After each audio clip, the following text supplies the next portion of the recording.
یہ 2000 BC کی بات ہے کہ جب طوفان نوح کی تباہی کے بعد اللہ تعالیٰ نے سرزمین عرب پر ایک ایسی قوم پیدا فرمائی جو دنیا میں سب سے زیادہ طاقتور، مضبوط اور توانا افراد پر مشتمل تھی۔ یہ لوگ جسمانی خوبصورتی، سرخ و سفید رنگت اور وجاہت میں اپنا ثانی نہیں رکھتے تھے۔ مال و دولت کی فراوانی، شاندار تہذیب و تمدن، شان و شوکت سمیت دنیا کی ہر نعمت اور آسائش انہیں میسر تھی۔ قرآن کریم میں ارشاد باری تعالیٰ ہے کہ ان جیسی کوئی اور قوم اور ملکوں میں پیدا نہیں کی۔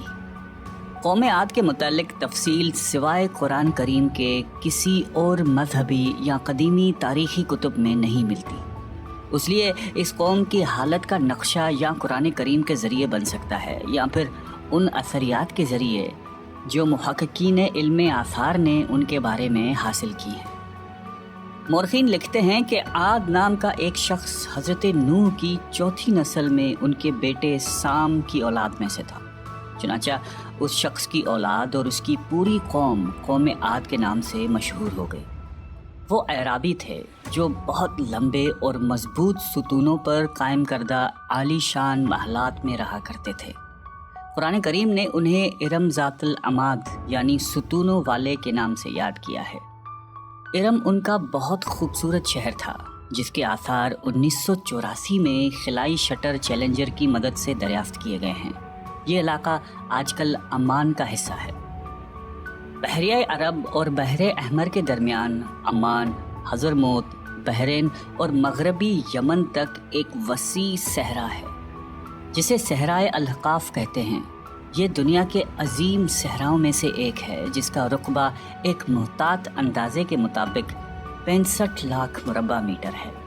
اس صحرا میں سفید اور باریک ریت کے ہزاروں فٹ اونچے پہاڑ نما ٹیلے ہیں جہاں کوئی بھی چیز پھینکی جائے تو منٹوں میں غائب ہو جاتی ہے۔ کسی زمانے میں یہ دنیا کا سرسبز و شاداب علاقہ تھا اور وہاں یہ قوم عاد آباد تھی۔ آج یہ بھیانک صحرا اللہ تعالیٰ کی کھلی نشانیوں میں سے ایک اور اہل زمین کے لیے جائے عبرت ہے۔ قرآن کریم میں ارشاد باری تعالیٰ ہے کہ وہ ارم جو ستونوں والے تھے جن کی مانند کوئی قوم ملکوں میں پیدا نہیں کی گئی۔ بعض مفسرین نے لکھا ہے کہ ارم عاد کے دادا کا نام تھا، جیسا کہ ان کے شجرہ نسب میں بیان کیا گیا تھا۔ ڈاکٹر اسرار احمد تحریر فرماتے ہیں کہ عام مورخین کا خیال ہے کہ ارم قوم عاد کے شاہی خاندان کا لقب تھا۔ حالیہ دور میں ایک شہر کے جو زیر زمین آثار دریافت ہوئے ہیں ان سے پتہ چلتا ہے کہ اس شہر کے فصیل پر 30 ستون یا مینار بنائے گئے تھے۔ کہا جاتا ہے کہ یہ شہر شداد نے خصوصی اہتمام کے ساتھ بسایا تھا جو اس قوم کا بہت بڑا بادشاہ تھا۔ قد و قامت اور جسمانی قوت کے لحاظ سے دنیا میں اس کا کوئی ثانی پیدا نہیں ہوا۔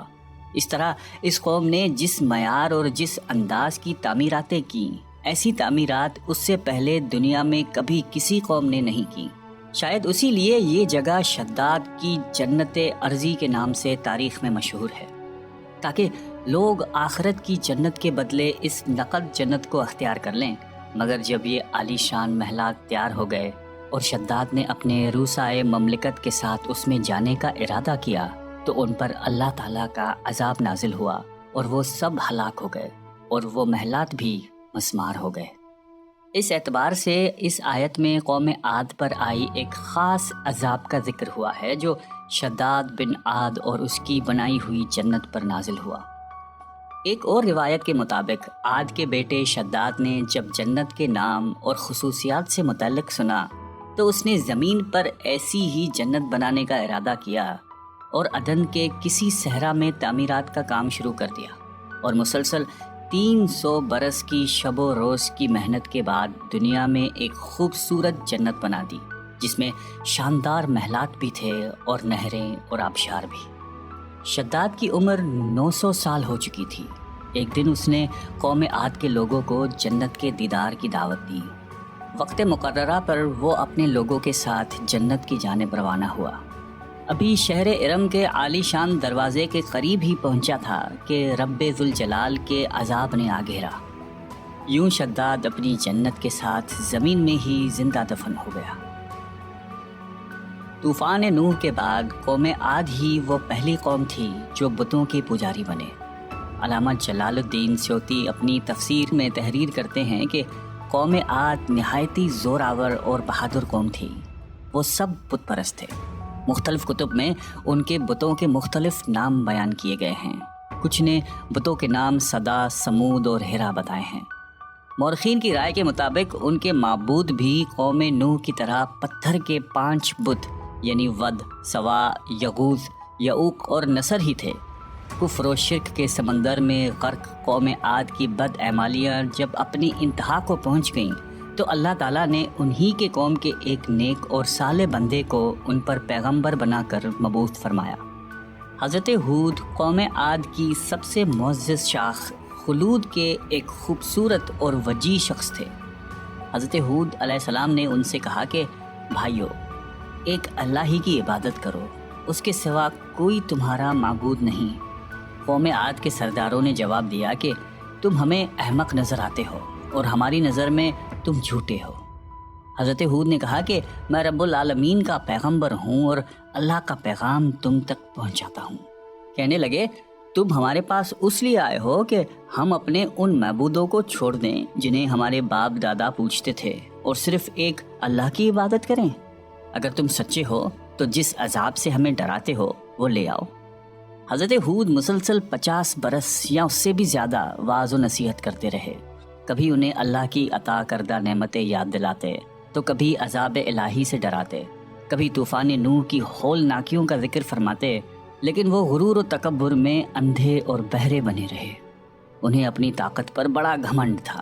ارشاد باری تعالیٰ ہے کہ قوم عاد ناحق ملک میں غرور کرنے لگی اور کہنے لگی کہ ہم سے بڑھ کر قوت میں کون ہے۔ قوم عاد کے 13 خاندان تھے۔ عمان سے لے کر یمن تک ایک طویل علاقے میں ان کی بستیاں تھیں۔ سرسبز و شاداب کھیت و کھلیان، پھلوں پھولوں سے لدے ہوئے باغات، میٹھے پانی کی بل کھاتی نہریں، خوبصورت آبشاریں اور تندرست و توانا قوی، مضبوط اور قداور جسامتیں، انہی سب نعمتوں نے انہیں شدید گھمنڈ میں مبتلا کر رکھا تھا۔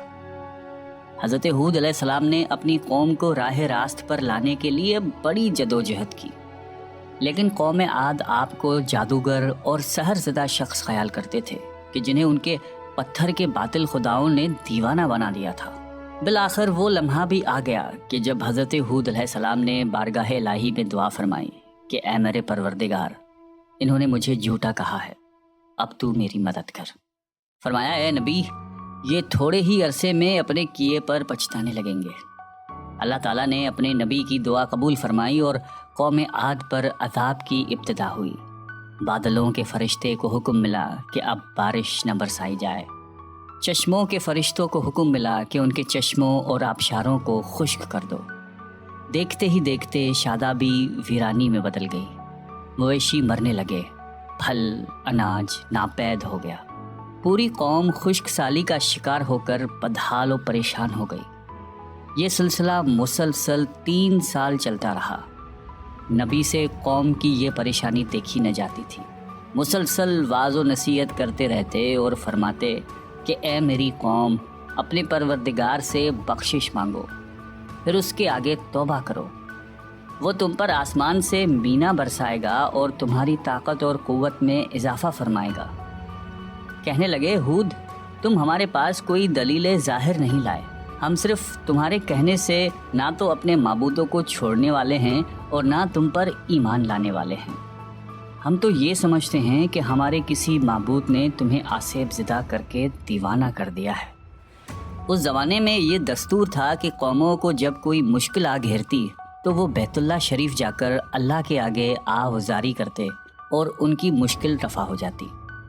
یعنی کافر قومیں بھی اس حقیقت کو تسلیم کرتی تھیں کہ اس ارض و سما کے مالک ایک لافانی قوت موجود ہے۔ چنانچہ قوم عاد کے 70 سرکردہ افراد مکہ مکرمہ پہنچے، جہاں معاویہ بن بکر کی حکومت تھی۔ معاویہ کی ماں کا تعلق قوم عاد سے تھا۔ معاویہ نے ان کی خوب آؤبھگت کی۔ وہ لوگ 1 ماہ تک وہاں رہے اور بارش کے لیے دعائیں مانگتے رہے۔ دعا کروانے والے سردار کا نام قیل بن عنبر تھا۔ اللہ تعالیٰ نے ان پر 3 رنگوں کے بادل بھیج دیے، سفید، سرخ اور سیاہ۔ پھر آسمان سے ندا آئی کہ ان میں سے ایک کو منتخب کر لو۔ قیل نے سیاہ بادل کو پسند کر لیا کیونکہ وہ خوب بارش برسانے والا تھا۔ پھر ندا آئی کہ تو نے ہلاکت اور تباہی کو پسند کر لیا ہے۔ چنانچہ اللہ تعالیٰ نے سیاہ بادلوں کو قوم عاد کی جانب ہانک دیا، جسے دیکھ کر پوری قوم خوشی کے شادیانے بجانے لگے۔ ارشاد باری تعالیٰ ہے کہ جب انہوں نے اس عذاب کو دیکھا جو بادل کی صورت میں ان کے میدانوں کی طرف آ رہا تھا تو کہنے لگے یہ تو بادل ہے جو ہم پر برس کر رہے گا۔ تو اللہ تعالیٰ نے فرمایا نہیں، بلکہ یہ وہ چیز ہے جس کے لیے تم جلدی کرتے تھے، یعنی آندھی جس میں درد دینے والا عذاب بھرا ہوا ہے۔ یہ ہر چیز کو اپنے پروردگار کے حکم سے تباہ کیے دیتی ہے۔ گناہگار لوگوں کو ہم اسی طرح سزا دیا کرتے ہیں۔ اللہ تعالیٰ نے یہ عذاب 7 رات اور 8 دنوں تک مسلسل جاری رکھا۔ اس آندھی نے کسی جاندار کو زندہ نہیں چھوڑا۔ غاروں، پہاڑوں، گھروں، محلات اور قلعوں کے اندر سب کو فنا کر ڈالا۔ حضرت ابن عمر رضی اللہ تعالیٰ عنہ سے مروی ہے کہ آپ علیہ السلام نے فرمایا کہ وہ آندھی جس کے ذریعے قوم عاد ہلاک ہو گئی تھی، اللہ تعالیٰ نے ان کے اوپر صرف انگوٹھی جتنی جگہ کی مثل ہوا کھولی تھی۔ اللہ تعالیٰ نے اس خوفناک آندھی سے حضرت ہود علیہ السلام اور ان کے ساتھیوں کو محفوظ رکھا۔ ایک مرتبہ حضرت عائشہ صدیقہ رضی اللہ تعالیٰ عنہا نے آپ علیہ السلام سے دریافت کیا کہ یا رسول اللہ، لوگ تو بادل دیکھ کر خوش ہوتے ہیں کہ اب بارش ہوگی، لیکن آپ کے چہرے مبارک پر تشویش کے آثار نظر آتے ہیں۔ آپ علیہ السلام نے فرمایا کہ عائشہ، اس بات کی کیا ضمانت ہے کہ اس بادل میں عذاب نہیں ہوگا، جبکہ قوم عاد ہوا کے عذاب سے ہلاک کر دی گئی تھی۔ اس قوم نے بھی بادل دیکھ کر کہا تھا کہ یہ بادل ہے جو ہم پر بارش برسائے گا۔ پروردگار عالم نے قرآن کریم میں قوموں کی تباہی کے جو واقعات فرمائے ہیں، ان کا اصل مقصد یہی ہے کہ امت مسلمہ ان سے سبق حاصل کرے۔ اللہ نے قوم عاد کو طاقت و قوت، مال و دولت، شان و شوکت سمیت دنیا کی ہر نعمت عطا فرمائی، لیکن جب اس نے نافرمانی کی اور اپنے نبی کی بات ماننے سے بار بار انکار کیا تو اللہ تعالیٰ نے اسے نیست و نابود کر دیا۔ ہم سب کو بھی انفرادی اور اجتماعی طور پر اپنے روزمرہ کے معاملات کا جائزہ لیتے رہنا چاہیے کہ کہیں ہم جان بوجھ کر یا انجانے میں اللہ اور اس کے نبی علیہ السلام کی نافرمانی کے مرتکب تو نہیں ہو رہے۔ آئیے ہم سب دعا کرتے ہیں کہ اللہ تعالی ہم سب کو قلب سلیم عطا فرمائے اور قرآن اور حدیث پہ چلنے کی توفیق عطا فرمائے۔ آمین۔